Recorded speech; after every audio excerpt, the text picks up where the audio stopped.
right now, without the interference of your own thought.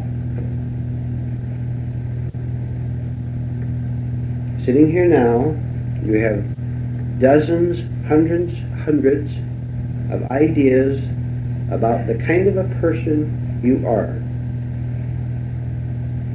These ideas have no relation to reality at all. This is why you have problems. This is why you have anxieties. This is why you have fears. This is why you feel left out when someone else has more than you have. This is why you say unconsciously to yourself, you have no business treating me that way. All thought connects with memory. All thought connects with time, with yesterday. To be free of everything, not 99%, but 100%, you have to be free of acquired thought. Do you understand so far? Now the first question that comes up in people's minds is this. Well, if I don't have thought, how do I exist? How do I manage to get through life, daily life? How do I manage to meet the challenges that come up? If you are free from time, from thought, from your identified self, this question also disappears. There is no question anymore of what to do at any time with any other human being, with any other event. Because you will know how to think intelligently instead of with the past. So you have to understand what it means to be bound by your own thoughts. The first clue to understanding this, so that the understanding leads to an ending of your control by acquired thought, self-thought, is so simple, but you have to see it. You have to see that every time you think about solving this problem, getting rid of this pain, this heartache, getting rid of this loneliness, and if you have not found yourself, you suffer from loneliness, even if you have 10,000 friends around you. Because you're separated from yourself, from your true nature. If you can begin to see that thinking does nothing but take you from this corner to that corner, and that corner may look bright for about how long? See? Until the thrill of the getting their pay raise wears off, and then you want another one, don't you? You're tired of the girlfriend after about a month, or you're not tired of her because you think that this is the best you can do, maybe. Your mind is working wrongly in many ways. You have to take a deep breath, take all the courage you can, and say, I don't really know what I'm doing, and you won't. I don't really understand what it's all about. But I'm going to find out what it means to not try to think my way out of a problem. Which means you're leaping right into the dark.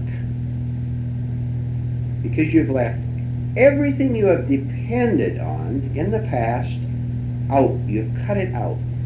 It can't help you anymore, help in quote marks, because it never did help. It can't give you comfort anymore. When you lose something or someone, never seek a replacement for it, and you will begin to understand better what we're talking about. Because if you lose something, anything, you lose your so-called security, psychological security. You lose this friend, you lose your wife, you lose your boyfriend, you lose your reputation, whatever you lose. And you're left with that alone, and don't think of how you can replace it. You have no place to go, which is exactly what you must see. That thought, acquired thought, conditioned thought, self-thought, can't take you. It never has it? You tell me that. You'll nod, and you had better, because you know this is right. It has never done a thing. The only thing it has done is give you false solutions. The solution, for example, of a new environment. People love to tell you, oh, we're moving from here to there, and it's such a wonderful place. And of course, the familiar phrase, they take themselves with them, so nothing changes. As soon as the thrill of the new place is worn off, they're right back to their same complaints and their same aching loneliness.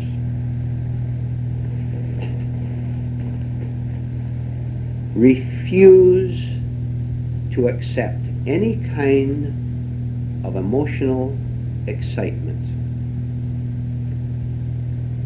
If you find yourself in a stage of emotional excitement, stimulation, study it. You have to see, if you don't see that you're in this state, you can't let it go. If you don't see that you are using this as a counterfeit, as a comfort, as something to protect you from being afraid. All the armor, this thick steel armor, made up of thought, made up of ideas about what is good for you, what will make you happy, the whole thing has to be shed. It has to be dropped. And if you or I are used to wearing armor for 20, 30, 40, 50, 60 years, and suddenly see that it has done nothing for us, and then we see that we have to drop it and let it go, it's going to be very frightening. Now you have no protection. But in this complete lack of protection is freedom. This is what you want. And one of the protections, one of the armors is these images, these ideas that you have about yourself as you came into this door. I personally do not accept any of them for any one of you. I don't accept them for myself. Which means there is no time at all. This is not a teaching or philosophy, this is a fact. Which means, really, there is no time at all except this second. If a person with a very severe problem, any kind of a problem, maybe the problem that you have, maybe the conflict you have, were to come in this door with it, what might it be? It might be alcoholism, it might be fear of growing old, it could be anything at all, fear of financial insecurity. If this person was to come in here and hear what was just said and understand it, see it, the whole problem would go. And when he went out that door, he would not be an alcoholic anymore. He would not be afraid of anything anymore. He would not be lonely. This is what is known as the new birth. This is what is known as a transformation of your mind.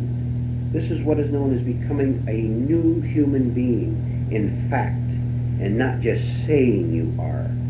You understand? I know you do, but you have to do it. You have to actually change. You have to be a new kind of human being. And not just say, I have studied this book for 10 years, or I've taken this philosophy course, or I've heard all these lectures, I took a lot of notes, and I can talk to you about it.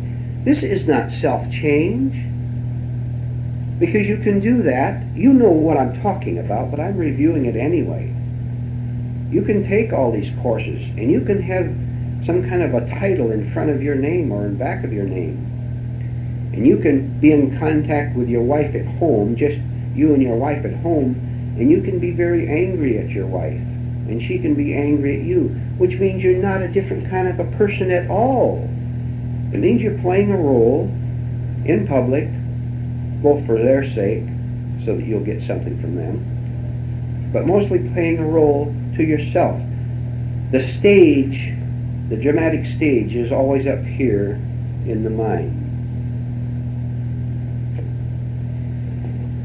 If by right study and right attention, which we're going to go into in a minute, by right attention, I can begin to see all these things, get one point here, one idea here, another idea here, and let them all come together through non-resistance to them, because I don't want to be a slave anymore.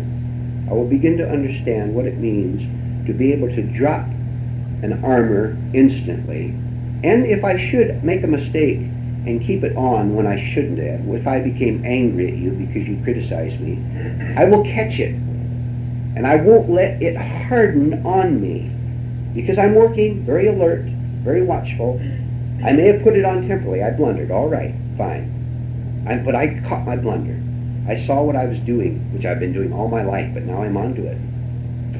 I drop it right now. Now. That armor that was on 1 second ago has no power at all to reform itself unless I slip again. It will reform itself again an hour later, maybe, if I'm asleep, you see. But every time I do this, I'm destroying its power to reform itself, to make me protective, to make me defensive against what you said that hurt my feelings. And I will become, I get angry 12 times a day, say, and after months of work, I become angry just 10 times a day, then 5 times a day, and 1 time a day. Pretty soon, it is all done. I've seen through it. I have seen how I have tormented myself all my life. How I thought that anger and jealousy and resentment was my protection. Now I see it's my destruction.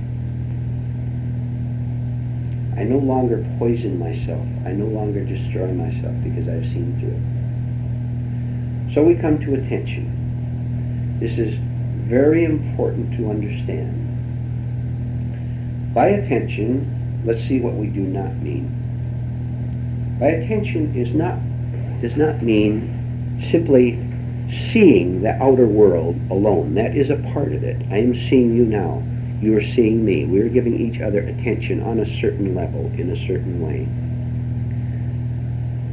What is the motive behind your attention when you're out in the world dealing with people, in your family, with the taxi driver, with your boss, with someone you may have authority over if you're a boss yourself?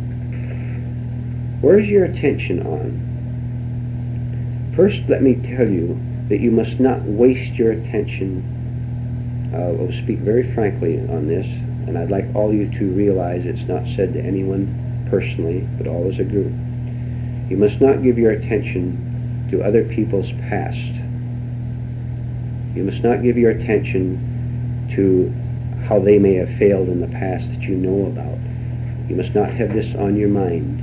You must never judge any human being as being a good person or a bad person according to what they have done. You must not ask them personal questions. Do you understand? When you ask any human being a personal question about their present life or about their past life, your attention is on the wrong thing. You may get a stimulation from it, and you will if you're still asleep. You may get a thrill from it for a number of reasons.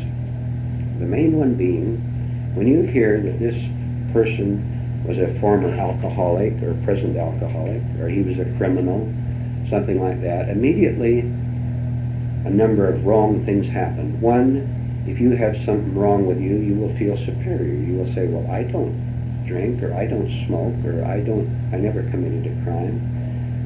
But more than that, you have divided yourself from that person so that you do not really see him as he is. You see him according to the working of your own mind, which means there's either a sense of inferiority or superiority to him. Can you look at another person, even if you know that in the past they may have done something wrong, and who hasn't, you see, but you're not using it in self-reference. When you see another person clearly, consciously, without thought, without conditioned thought, there's no judgment at all, which means you are sane. The minute you judge any other human being, you're not in your right mind. Which means that you're both on the same level to some degree or other. Therefore, you have nothing to give him if you should want something good that you might have. When you see another person, which you do all day long, and this is a work project, when you look at another person, you look out at him physically, do you not? The same time you look at him, I want you to look back on yourself at the same time, which you can do. You try it. You watch it. I'm doing this right now, watching your faces. I'm watching myself. I'm watching your responses. I'm watching the slight flick change in your faces. Turn your attention back on yourself. Now, why are you doing this? Do you any of you understand why you would turn your attention back on your own mind while you're looking at the other person? Well, yes. So you won't have time to judge them. If you're looking at yourself, your mind won't be on what you see, on what you have within yourself, I think. Yes. You're breaking down division, for one thing. Eventually, you will not see this other person with thought at all. You will not be thinking about him. You will see him. Then you can see that he was an alcoholic, that this woman was a very cruel woman. You can see, you understand, you can see the fact, but there is no judgment on your part. Because if on the level of thought, where there is you and the other person, you're in division. Therefore, you can't see him. This is one part, one section. Do you know what self-righteousness is? Do you know what self-righteous hypocrisy is? It simply means that you see that the other man is stupid, he's a goof, he's horrible, and you, thank heaven, are a perfectly wonderful human being. This is what is known as self-righteous hypocrisy. Right. So, when you see, throw it back on yourself and can remember how awful you were, what happens? It puts you in shock. Do you see how this begins to lessen your judgment of the other person? It has to. If you're honest. If you're honest and say, you know that I would never have believed it unless someone had told me, and I hated them for telling me, but at last I see it. The cruelty and the indifference that I accused you of, I have been guilty of that very thing all my life. This is a terrible shock. You're getting sane. You're getting healthy. We're canceling out self-righteous hypocrisy. We're beginning to see, as was said yesterday, we're all in the same boat. There's nobody any better than anyone else. Only appearances seem to make a difference. Try to see someone whom you think is a very respectable human being. He wears a suit and tie all the time, and he always has a haircut, and he has a good position, and he's considered respectable. I don't know this person. He's mythical. We've just made him up. But you try to see this person as he is in his home, when he's not playing his role of being respectable. not to judge him. You may be far worse. I may be far worse. But so we're not deceived by external appearances.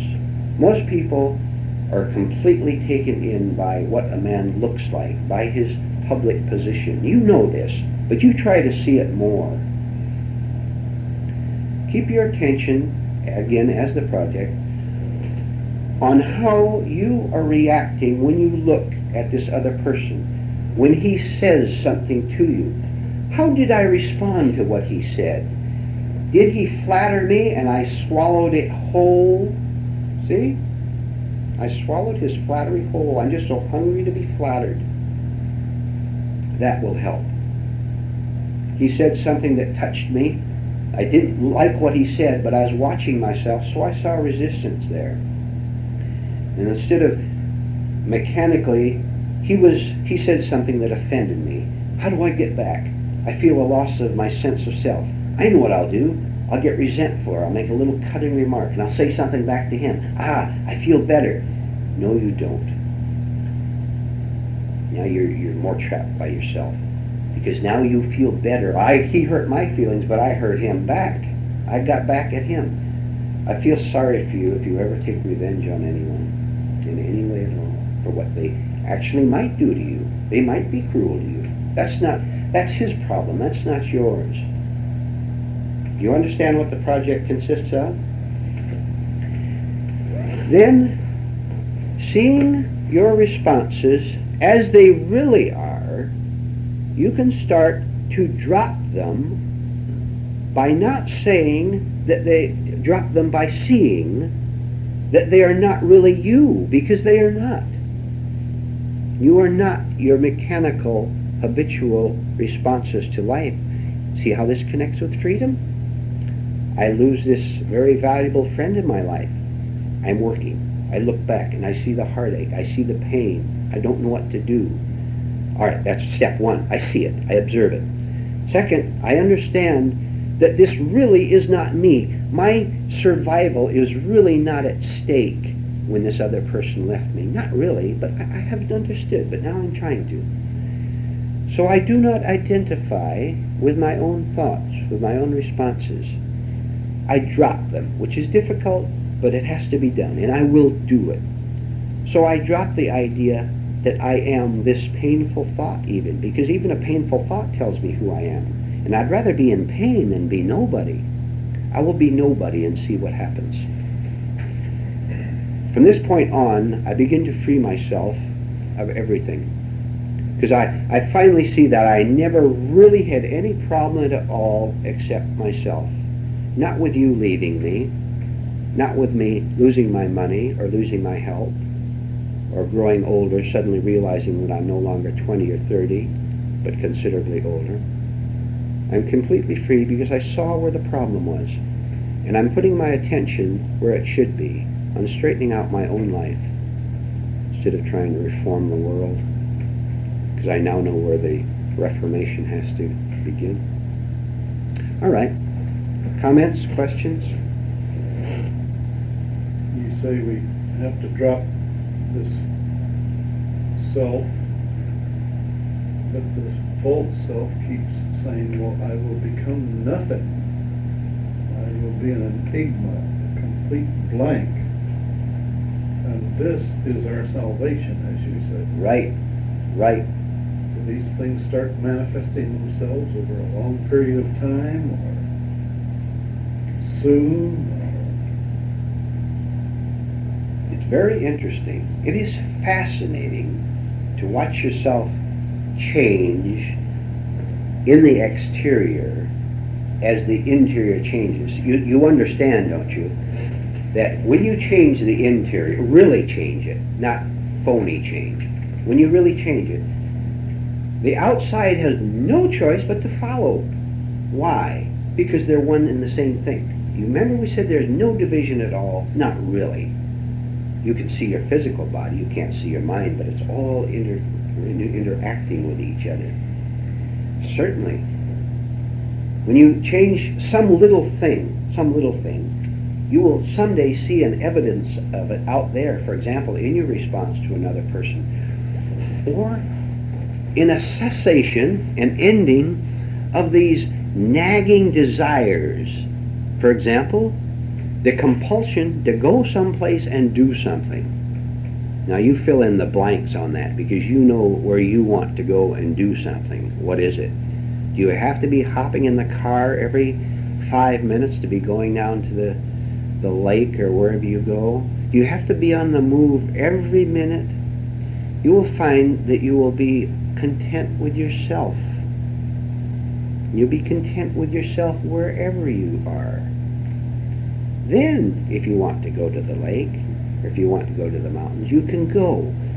But you will go as a whole human being, so that when you get to the lake, you don't say, what am I doing here? I want to be in the mountains. See, you're not divided, because you're with yourself all the time. To answer this briefly again, you will see exterior changes. There's no choice but for the outer to follow.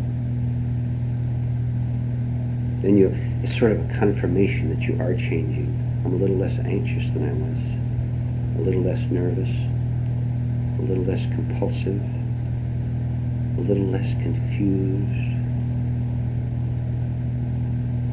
a little less going around pleasing people so that they will be pleased with me. Because if you get angry at me, that will make me anxious. You never go out and deliberately make anyone angry, of course, because that is wrong, and it's bad manners beside.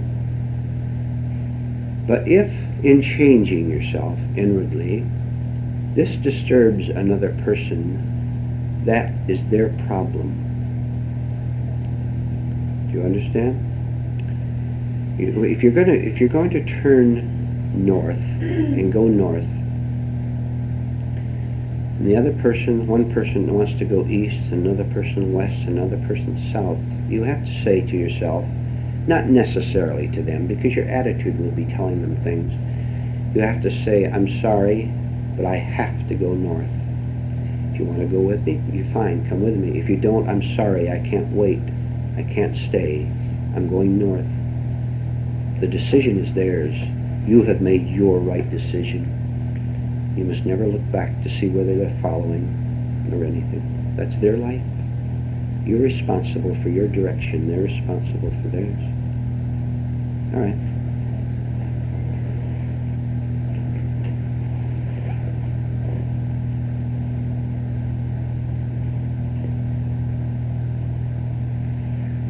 How would you handle the tendency to constantly berate yourself or find self-incrimination? Yes. Yeah. Wallow in. Very good, very good. So we'll study self-accusation, self-condemnation. When I say the phrase self-condemnation, what's the first half of that word? Self, right? Have you ever heard people make the remark, and I know you have, maybe you've done it yourself, you say, oh, I did the dumbest thing yesterday. I did the stupidest thing. They're bragging. Because they're the center of attention. There's still a self there. Remember we said a person really doesn't care much whether he does what society calls good things or bad things as long as he's the center of attention, as long as his name gets in the newspaper. This is egotism. If I can begin by proper attention to see myself condemning myself, feeling guilty, feeling ashamed, feeling embarrassed, I can begin to see that the mind has just gone back into that same old mechanical motion of thinking that it exists as a separate entity apart from the whole. I can see that I'm right back in the same trap of self, of I. So it is just as bad to condemn yourself as to praise yourself. There's no difference in the two because there is a self there. I know this. I know what you're thinking. You say, well, this self does exist. I'm sitting here. You're sitting here physically, yes, but it's all an acquired self that you think is you, because you are not these thoughts that even did this dumb thing. When you and I go out and do a stupid thing, we did it because we were in a state of unconsciousness, in a state of sleep, because we did it mechanically. As we begin to wake up, we do not do these things anymore because we're not asleep. It's very simple. Watch daily conversations and watch how people always must refer everything back to themselves. Why do they do this? Why are they compulsive talkers? Because fearing that this self is not real, which it isn't, they must constantly try to build it up in any way at all, which means that the self has no conscience. It is cruel. It is egotistical underneath all its masks. It doesn't give 2 cents for anyone else on earth. Look for your own examples. I could say many things, but I'm not going to, because it'd be too shocking. You find them. You look for yourself.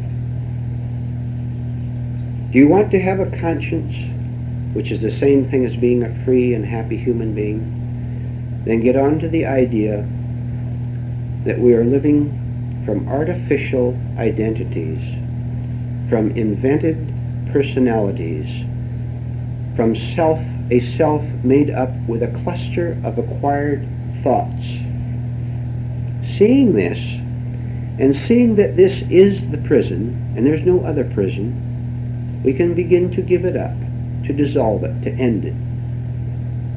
And when this begins to happen, you will begin to see, among other things, the end of the need to argue about anything at all. Remember the illustration? If you see that the man gave you a stone which he called a diamond, and you protected it at all costs, and you found out it was a counterfeit, are you going to protect it anymore? Who cares? There's nothing to protect. But you have to see it. And if you see that you get angry, this means you're protecting something false in yourself. So every day, give up some wrong idea you have about yourself. And all ideas you have about yourself are wrong, because all ideas are thought. I will assure you, you will not cease to exist. You see why you laughed? All right, who else? Yes. Well, if you're not supposed to be there, the self isn't supposed to be there, and if you're having a conversation, it seems like it's awfully hard for the self not to get into the act, so to speak. So why is conversation necessary? We communicate with each other. And if you ask me how to get from here to downtown Los Angeles, what will I do? I will remember, I will go into memory, and I'll say, you go down this boulevard, you turn left here, turn right there. I don't see where I'm involved at all, and I am not. So far, we'll cover it. I am simply looking at my memory and saying, you go down this street, you turn right, and so where am I involved? I'll tell you where I might get involved. You ask me how to get to Los Angeles, and I'm very mixed up in many ways, and I could answer in many ways that would bring a self into there. For example, I'd say, "Oh, why do you want to go there?" Or maybe I have a picture of being a great expert on how to get to Los Angeles, and so I say, "Yes, sir. You go this way, you go that way." By the way, if you ever ask people for directions and they send you in the wrong direction, and you say, "That man really didn't know," if he didn't. Have you ever given directions to people when you didn't know what you're talking about? But he asked, and you know he's going to be gone, so he can't come back and call you. I bring myself into this when there's something wrong with me. If I simply refer to memory without bringing an ego into it, a false sense of self into it, where's the problem? There's no problem. Then maybe you'll ask me some other kind of a question, as an example, where there really is no answer to it at all. Maybe something about this, and there's no answer to it because the question is wrong. Now I have to watch myself real closely, because I may have ideas that I'm pretty smart about these things. And maybe I'll give you an answer, because, first place, I don't want to disappoint you because you're so eager to get out of the trap. and you're suffering, and I'm going to be your savior and all that, and I get ego gratification from it. So I give you a bunch of advice, and I go home, and I see what nonsense it all was, because I see I don't even follow it myself. Then I see that this was falseness talking, this was mechanicalness, this was a lie talking. So I come back, I never run away. I come back and you ask me a question the next day. I may have the courage to say, I really don't know. I honestly don't know the answer to that. I have dissolved a picture, an idea that I'm an authoritative person who knows the answer. Now, see what's happening? I'm getting rid of the self that pretended that it knew the answers. When I've done this completely, take this rightly, please, then I really will know the answers, because I have stopped pretending that I did know. I've emptied the room of all the old trashy furniture, get rid of it, which automatically fills it with new furniture. But I have to make absolutely sure that it is empty and not lie about it. There's no problem about the self at all unless I make it.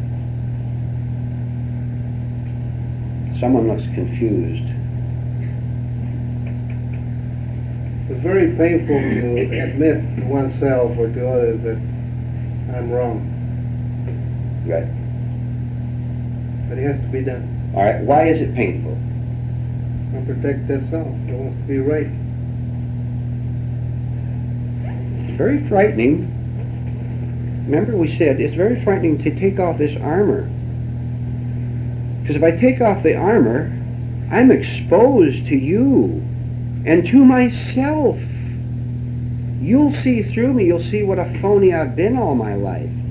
Worse than that, I will see what a phony I've been all my life.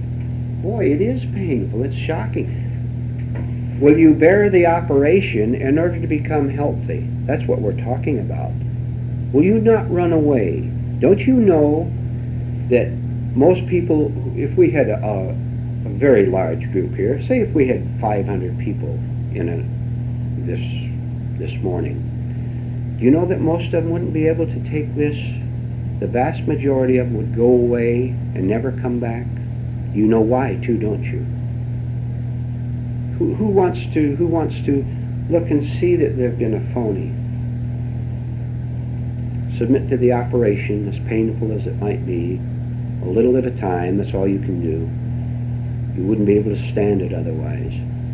See how very gentle this really is, in spite of the shock. It's really very gentle. The surgeon is the kindest human being on earth, the surgeon being the truth itself. But we didn't know this. We thought that it was our enemy. Don't tell me I'm not right. See, that sort of thing. Stay with it, suffer consciously. You watch what happens. You'll come to the next meeting with a different expression on your face, with a different way to live. And you'll say, someday you'll say, thank heaven, back there about 5 or 10 years ago, or whenever it was, when I first heard these truths, and I resisted them. I kept my proper facial expression because other people were there. But deep inside of myself, I felt offended by the truth, and I felt that I wanted to run away, and I did run away. I really did, in many ways, you understand, mentally. And I criticized. I found something to criticize about the speaker, which is easy to do. Find anything, doesn't it?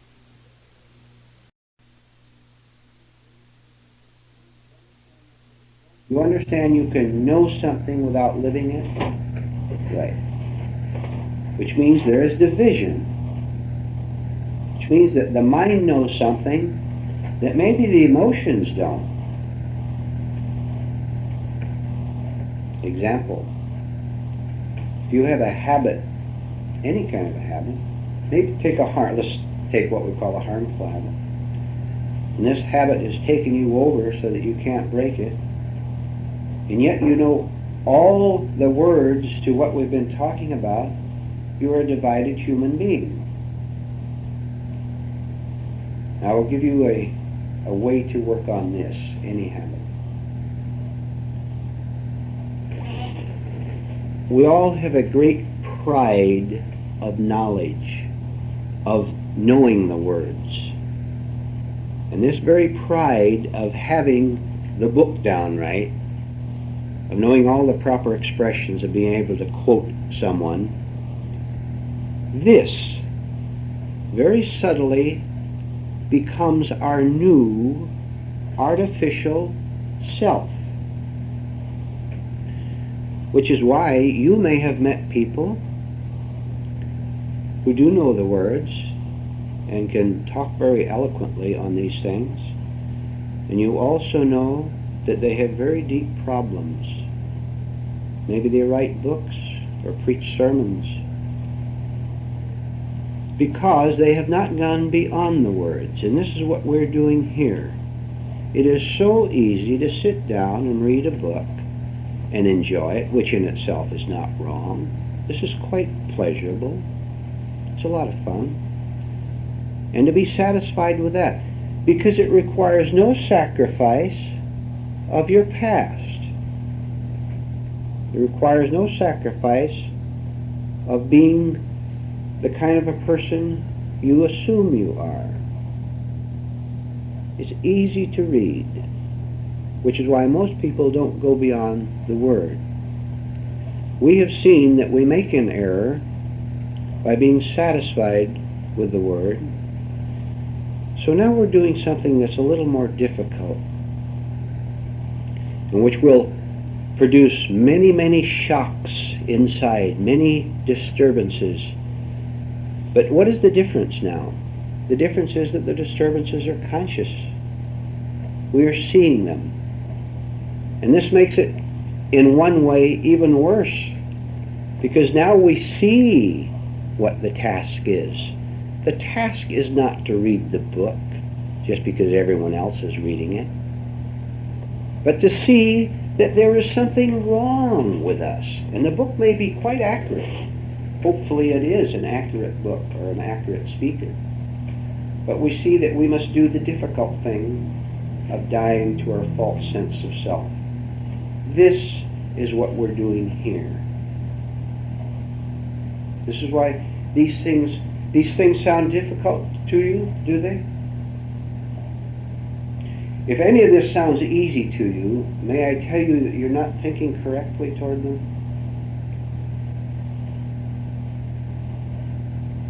All right, who would like to comment or ask a question?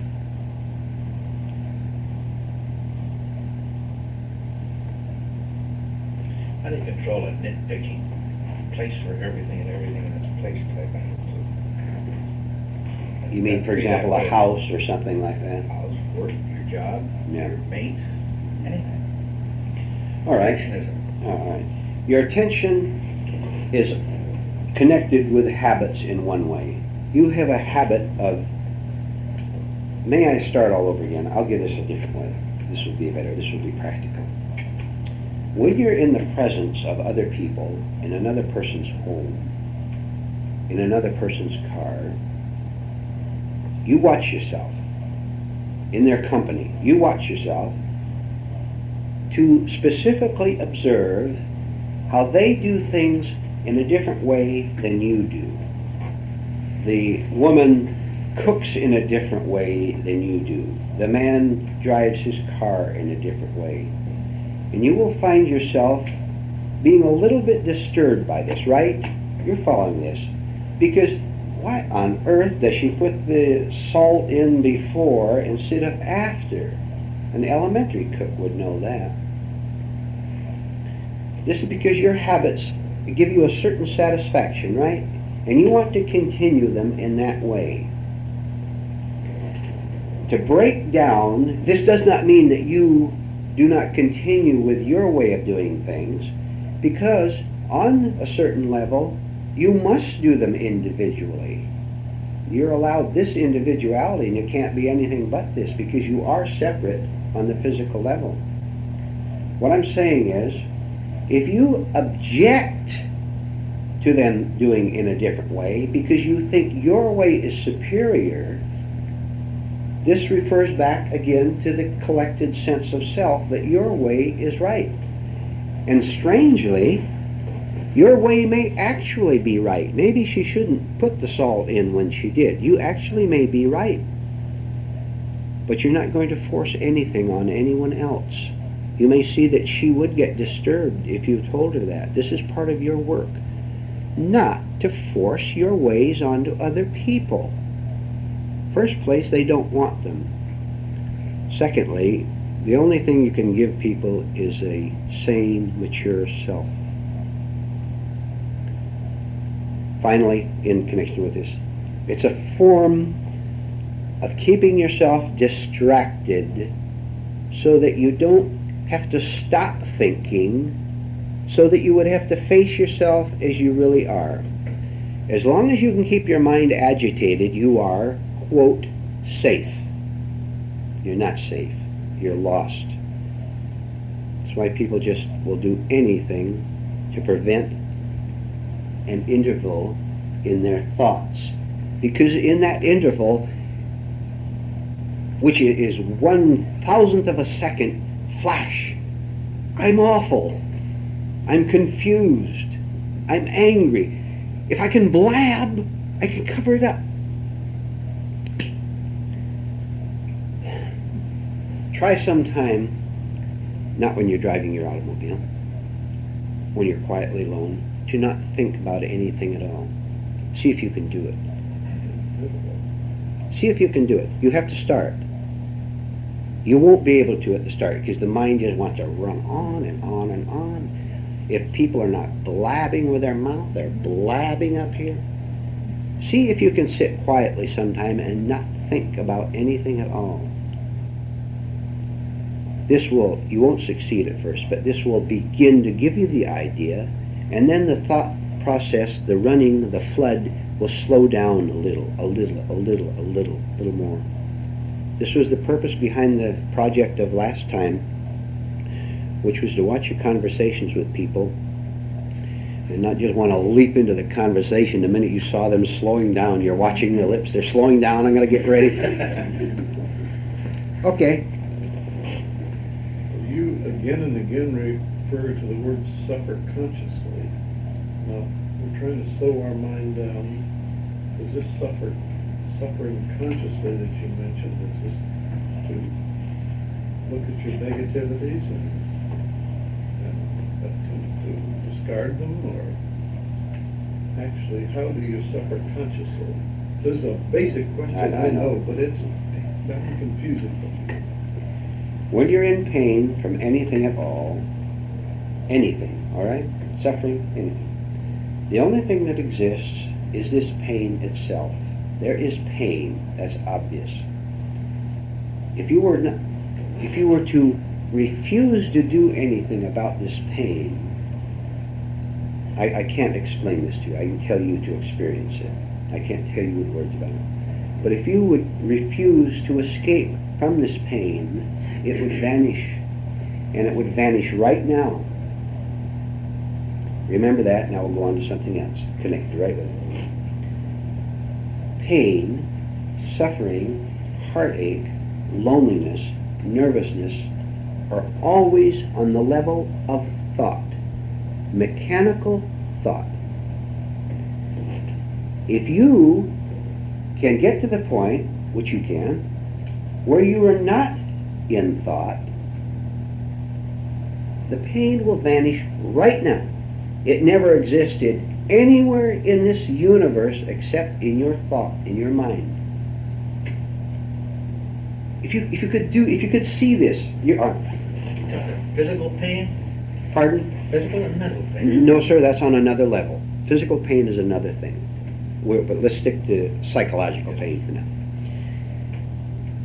If you see that pain exists in one place in you, in a wrongly operating mind, more specifically, a thought, and you were able to drop thought at will to be in a state of consciousness which is not thought, there would be no pain, there'd be no resistance, there'd be no argument, there'd be nothing but a seeing, an understanding.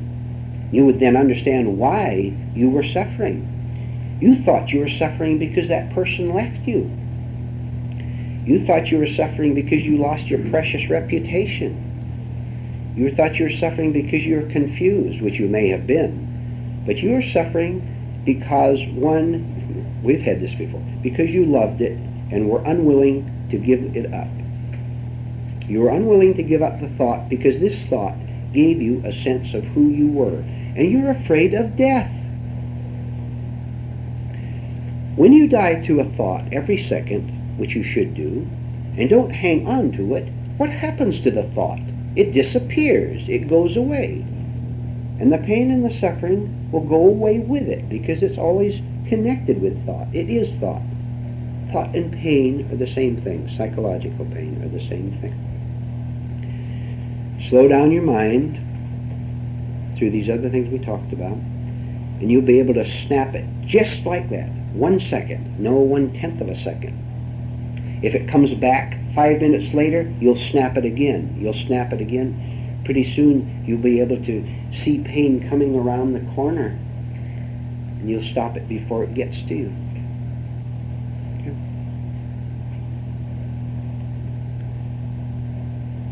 Then thought, thinking, will be used correctly to cook the stew. But if you say, oh, I put too much salt in that stew, I'm stupid, now you're thinking wrongly. You referred it back to you. And you'll be a much better cook and a much better driver when you don't confuse as you did before. Because you'll be more aware, more alert. You'll be aware when you're driving a car. See? Your mind won't wander onto something else. Your physical eyes become much sharper. And they don't misinterpret either, because the misinterpretation comes when it reaches here.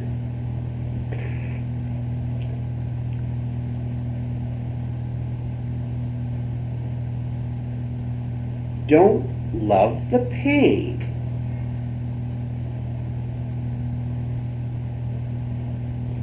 If you don't like to argue, if you really don't like to argue, you won't.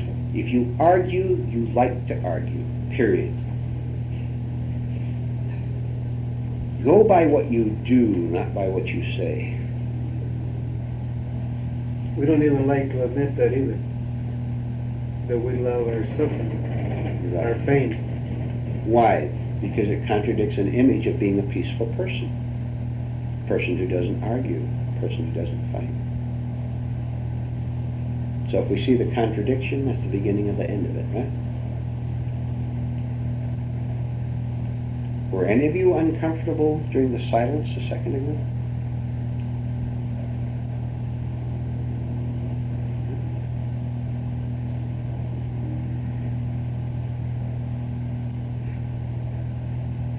Did you throw your mind back on yourself and watch yourself react to the silence?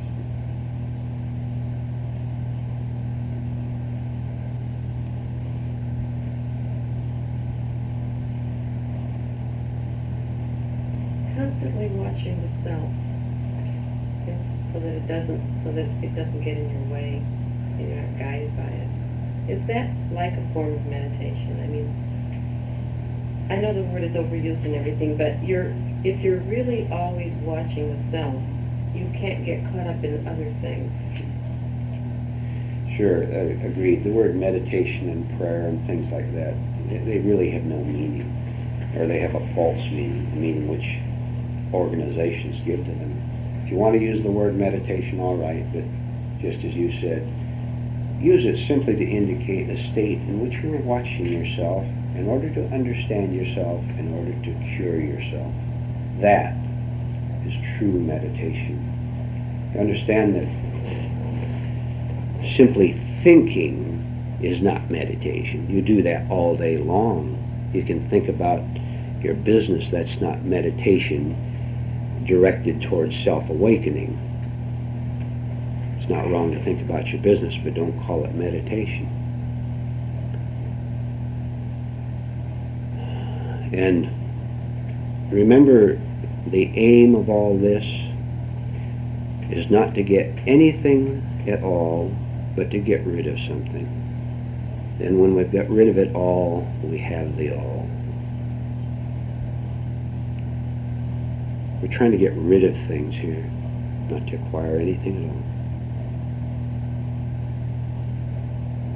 That would be, if someone that would say, what is the point, of this, that would be it. What would be the point of it? You can simplify everything down to 2 words, and always do that. If you were asked by a friend why you came here, simplify it. Not that they would understand, because their associations work according to what words you use. But say it, and this is good too. You do this. Try to think of how simple you can define why you are here. 1, I am here because I want to wake up. They wake up. I'm awake. See, already there. What do you mean wake up? I'm awake. Look what I've done in my business. I started with $5 10 years ago. Look at, I'm awake. I'm here because I want to understand myself. I'm here because I don't want to live the way I've always lived. I'm here because I want to look at myself as I am, not deceive myself anymore. I'm here because I sense there might be something else. I don't know what it is, but I'm going to find out. I'm going to investigate the thing. It's no more complicated than that. You don't have to use religious words, philosophical words. Very simple. I want to be a different kind of human being. And of course, they've responded already when you say that, because they've joined this self-improvement club down there, and they will tell you of the courses they've taken. I got an A on my last test.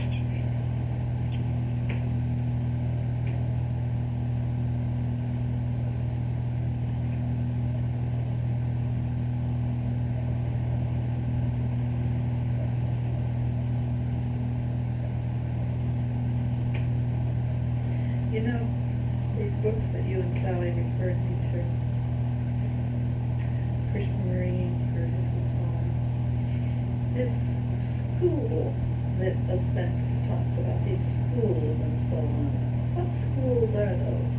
Well, there from time to time have been people who have known the truth, and they have set up certain schools which no longer exist probably, because one of the rules is that a school, an organization of a true school, will go on for a while and then it will disappear. Mm-hmm.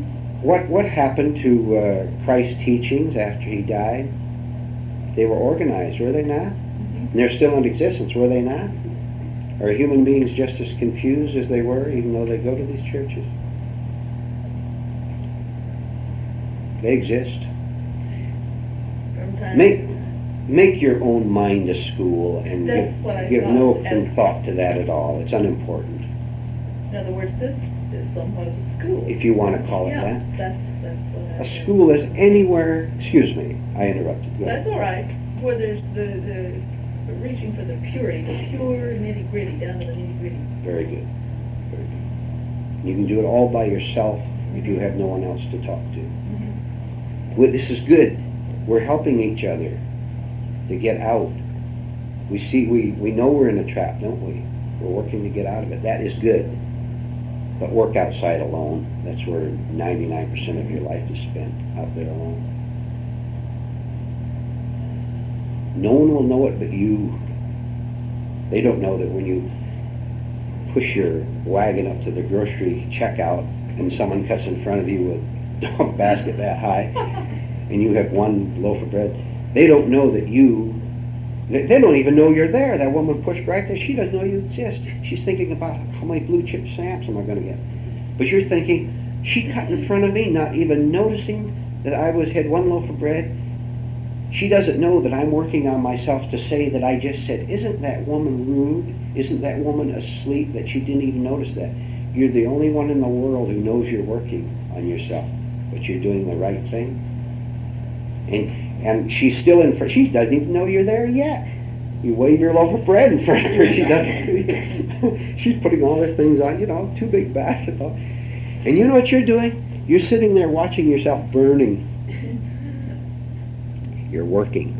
You're working. So that the next time next time, maybe 2 weeks, if you work that fast. The next time it happens, and she gets in front of you again, because she's real fast, you will sit there and not be stand there and not be agitated anymore, because you say, no, sir, I'm not going to burn myself up. You do whatever you want. I'm not going to burn myself up. So on that level, you don't get out ahead of her, even though you may have things to do. I'm not going to stand here and burn myself anymore. I've done it all my life. That's the end. And you did it because you started to work in the right way. That is school. School, right. The grocery Okay, market now, is a then school. when you get to the point where you aren't, do you ever get to the point where you aren't even tempted to get upset with somebody else doing something like that? Would that be man number 5 then? Let's talk about number 1 for a while. I said, if you're very watchful and very alert, and you're sitting here, you can see the devil come around the corner a block away. Excuse me. And you can see him coming. The reason we get taken over, the devil being mechanicalness, unconsciousness, is because we're not awake. Because I have this loaf of bread and I go up and she cuts in front of me. Instead of being awake, watching myself walk with this loaf of bread, for example, being conscious of my the feel of my foot on the ground, for example, or whatever way I'm working, my mind is on, oh, that the place closed at 9 o'clock, I've got 5 minutes to get here. Your mind is away from your whole self, you understand? Mm-hmm. So you're taken away. And by the way, your whole everyday practical life will go 100% smooth. The feel of my foot on the ground, for example, or whatever way I'm working, my mind is on, oh, that the place closed at 9 o'clock, I've got 5 minutes to get here. Your mind is away from your whole self, you understand? Mm-hmm. So you're taken away. And by the way, your whole everyday practical life will go 100% smoother. You'll think clearly, logically, so you don't arrive late at the doctor or whatever you're doing. Everything straightens out beautifully. So you're in school there, and you're not separated from yourself. And you catch it before it takes you over. This is what we're working on, to catch these things before they take you over. Have you been taken over any time while you've been sitting here, do you suppose? You could have caught it. Something was said, and that made a response in your mind that was not a right response, and you know what a not right response is. You could have caught it in time. And that would have weakened its hold, see? So the next time, it would not have taken you over quite so much. Neurosis, sickness, gets tired after a while when it sees it can't take you over anymore. But don't be deluded. You remember what we said? You take off one mask and then another, or it comes in the door in one costume, and you take off that costume, it runs back and puts on another, and you think it's a, you know. All right.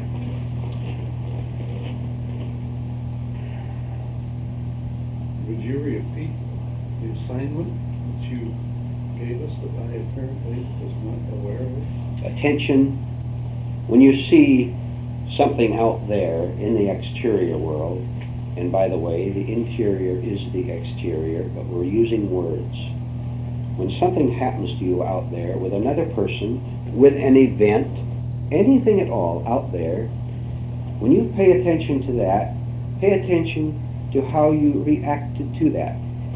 And don't do a single thing about what you see in yourself. Because if you do, you're still on the level of thought, and nothing will change. Nothing will happen. Because the idea that you say, ooh, I get angry. Okay, next time I'm not going to be angry. You'll get angry. Because you're still thinking about it. And thinking cannot free itself. Satan cannot cast out Satan. See? You say, I was conscious that I was in thought. Angry thought. I see this now. I see it. I'm going to try to catch it earlier. So, the next time you meet this challenge in the grocery market or wherever, you meet it without thought, which means you'll meet it without anger. which means you'll meet it consciously, which means there's no you there to get angry, because you have given up yourself. You've dissolved what you called yourself. Attention out there and in here at the same time. Just do it. You'll see. You can watch yourself respond. The woman came up. I was hoping she was slower than she was, because if I walked fast, I could get past with my loaf of bread. But she spurted in there, and she ran over my toe. Would it be so horribly wrong to replace this anticipated anger with the anticipation that perhaps she'll drop the eggs on the way out? I'll let someone else answer that. That's the way our mind usually responds, which is a form of revenge, isn't it? Yeah. What? Why? I feel better. Yeah. You can't do this. You can't be unkind, wish unkind thoughts to anyone. Here's, pardon? It's replacing one thought with another. Right. The law is, whatever I wish for you, I wish for me. Exactly. There's no difference. And I will get it sooner or later. I'm going to get it. Not exactly necessarily in the same form or anything. Worse than that, I hate you right now. I'm burned. I'm suffering. I'm in pain. Right now, while I'm hating you. That's not for me. That's not for you. But anger doesn't necessarily relate to hate. You're angry at something. No. They're both the same thing. You remember we covered this once, a few months ago? Only it was excuse me. Fear. Yeah. Running with fear. Fear and anger, all right, more than that. Let's get the whole thing straight. Any negative emotion, you name it, jealousy, you name it, is connected with every other negative emotion. This is simply the expressions, the way this negativity expressed itself. If you are frightened, you are angry. Now, don't take my word for it, please. You see it. If you are frightened, you are angry. If you are angry, you are frightened. If you are not frightened, you cannot be angry. Don't separate them. You'll deceive yourself. When you're jealous, you're frightened. I am jealous, say, because you have more money than me, more position. I'm frightened. I'm frightened that I'm nobody. I used to be somebody when I can compare myself with this other man who is poorer than me. I met someone who's richer than me. I'm frightened. Both were equally wrong. I felt superior in one case, inferior in the other. They're both the same. When there's no self to say inferior or inferior, they don't exist. How can you have a feeling of inferiority or superiority unless you think in the wrong way about it? And this wrong way will be an attempt to hang on to a pseudo-self. When you have no false self, you can't be jealous of anyone. You can't feel superior or inferior to anyone. Spiritually, financially, socially, there's nothing there to feel. Suppose a person really saw this truth, this law, that what I think toward you, I think for myself, toward myself. He would give it up right now. Right now. But we don't see it. And one reason is because we love the agitation of anger. Agitation tells me that I'm somebody and I won't give it up. Being nobody, again, you don't cease to exist. You'll be here. Be nobody and you'll be free. Right? Whenever you fall, which we do many times, make a mistake, get taken over, say emotionally, say no. Remember the one word. This is something else to put onto it. Say no. Sort of remember to say no, which means I'm not going to go along with it. I'm going to understand it instead of being taken over. I don't want to be taken over anymore. Don't compromise. Don't say yes. Don't think it is necessary to be negative. Don't think it is necessary to be unhappy. You're rising up in true rebellion now with this no. You know what I'm talking about. Yes. Are you mean that like if somebody asks you to do something and you don't want to do it, so you just say no? No, that's not what I'm talking Not about. that? No. He's talking about negative emotions. Oh, If you see yourself getting angry, and say that. Oh, with that. it. Say no. You know. well, the reason I said that is because so many times we say I know. we don't want to say no for something like that, and then we get caught into that emotion. All right. Should we go into that a little bit? See? When you're in association with other human beings, you are in association with sleeping people, with people who are not free of themselves. And they will, most assuredly, I'm not saying criticism, I'm saying a fact. They will try to take advantage of you. They will try to get things from you while giving as least they can in return. They will try to con you, which means that part of your work is to no longer be gullible to them. And when you no longer want a false reward from them, they can no longer con you and get what they want. And once they get what they want, they either hold you in contempt, or they go away, or they drain you even more, and it is all whose fault?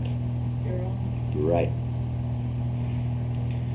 So, in your associations with people, in one sense, you do have to learn to say no to people, which means you are saying, I'm not going to compromise anymore because I see a number of things.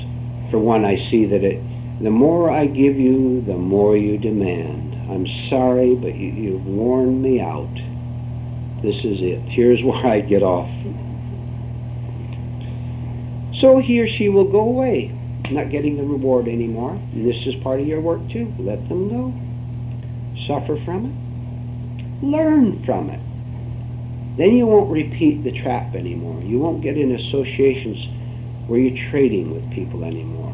You won't be gullible anymore. You'll know a trap when you see one a block away.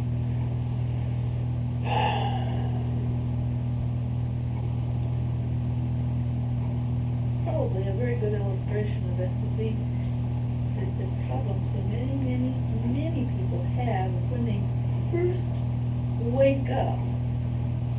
All the little things that you gain control of later in the day when you're thinking seem to really be heavy and difficult in the morning. Many people have that problem, I know. But Are you saying they start off right and then fall? no, when they first wake up, Right. out of sleep Okay. in the morning, I mean real sleep. Sure, you sure. know, that this is why the day before them seems so difficult many times. So they're saying no to those things that attack you in the morning. Oh, very good, very good. When your foot hits the floor out of You're bed, completely relaxed. go to work. But then as you go forth and you learn to control, I guess that's it. You're being more awake, and therefore the awakeness is the control. Start your day off really right. Start your day off awake. I'll tell you what to do. Here's more projects here. You'll see. I'll tell you what will happen. You'll be able to, in the first place, you won't resist waking up. You know, it's a cold Yes. morning and you're warm and Right. comfortable. You'll know that And lucky blanket again. and the boss is going to be very angry if Yes. you're late. You have a schedule All to keep. kinds of things All right, in the all right, morning right. that- You'll no longer resist this because your body won't be. You won't be a slave to your physical body. You'll just get up. I'll tell you what to do. No, you have to do so much. I have to I do so know. You're laying in bed all warm and comfortable, and you're in conflict already. I should get up. I don't want to get up. Back and forth. Really You very all know what I'm comfortable talking right about. here, no problems, All right right. here. So now you're going to say, I'm not going to be a slave to this little conflict. For heaven's sakes, I'm going to have 500 more on today because I'm asleep. I'm not going to be a slave to this one. And so you say to yourself, as a conscious effort, I'm going to go against my physical body and all my nice sleepy thoughts and get up. This will shock you. This will be a shock to you because you won't want to do it. You do it. Go against what you normally want to do, which is to lay there. You try it and see what happens. If you fail, do it the next morning. If you fail then, do it the next. Keep doing it until you make one very small success of getting out of bed consciously instead of groggily. You should be just as bright-eyed the minute your foot hits that floor as you will be at noon. You have no business being groggy anytime, psychologically. Will you do that? See what happens. And if you notice nothing else, notice the tremendous resistance to it. But now you know, you're recognizing the enemy, we'll call it now, which is psychic sleep. Okay? Let's take one more and then we'll stop. If there's any more questions or comments. Yes. What was the second? This is the third word project. What's the second one? Well, I gave quite a few. That was attention, putting your attention back on yourself. The attention, crawling out of bed in the morning consciously.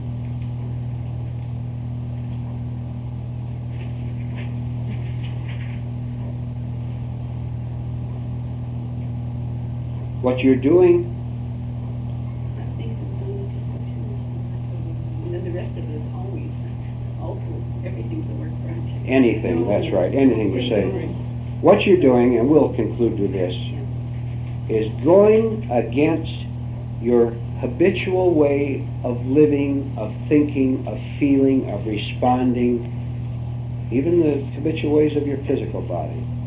You're going against this, which means that you're going to be a little bit uncomfortable. Because when the car rolls downhill and you stop it, that produces a shock in itself because the car wants to keep rolling. So you will feel a shock. When you feel this, rolling out of bed, you don't want, but you, by an act of saying I'm going to do it, you go against this sleepiness and get out of bed. You're recognizing at the same time that this is new. This is something different. This is the first time in my life I've ever done this. This is waking up. This is finding yourself. This is becoming sane. This is becoming happy. See the connection? A little thing like that means your direction is right.